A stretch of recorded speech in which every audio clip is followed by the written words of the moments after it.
Good morning po sa inyo lahat. Isa pang muli yugto ng ating daily Bible Blessings. Pamagat po ng ating araling umaga ay hindi sapat ang pera at yaman. Hindi sapat ang pera at yaman.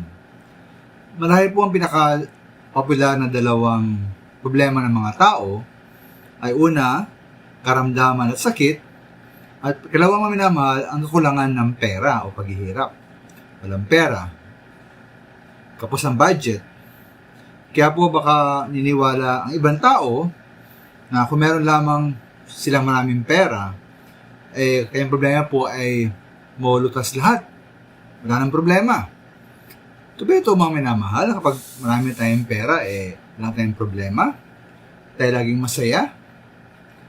At wala nang kabalisaan o pag-aalala. Ano po sabi ng Biblia, ukol po sa isang taong napakayaman, kay Haring Solomon.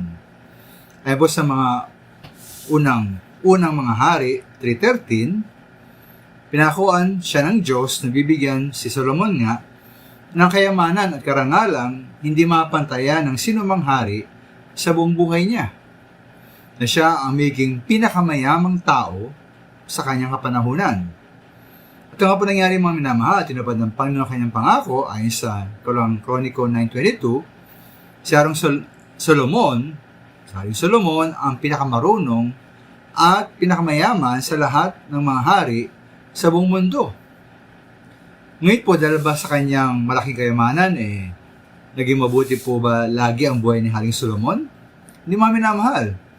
Ayon sa unang mga hari 11, nang tumanda si Haring Solomon, nahulog ang loob niya sa mga banyagang asawa. At naikahit siya ng mga ito na sumamba sa kanilang Diyos-Diyosan. Di ba nating tapat si Haring Solomon sa ating Panginoon? Hindi niya sinundan ang halimbawa ni David. Marahil nga mga minamahal, kung hindi si Haring Solomon yumaman, baka hindi pa siya nagkaroon ng maraming asawa, ang asawa naglayo sa kanya sa ating Diyos. Kaya ba huwag tayo mag-akala na ang pera pong sagot sa ating mga problema? Ay ba po sa Mateo 6:10, ang pag-ibig sa pera ay ugat ng lahat ng kasamaan. Pag tayo nagmahal sa pera, nariyan po ang pagkasadlak sa maraming kapigatian. Kaya tayo mag-ingat mga minamahal, hindi po pera ang solusyon ng ating mga problema. Salamat po.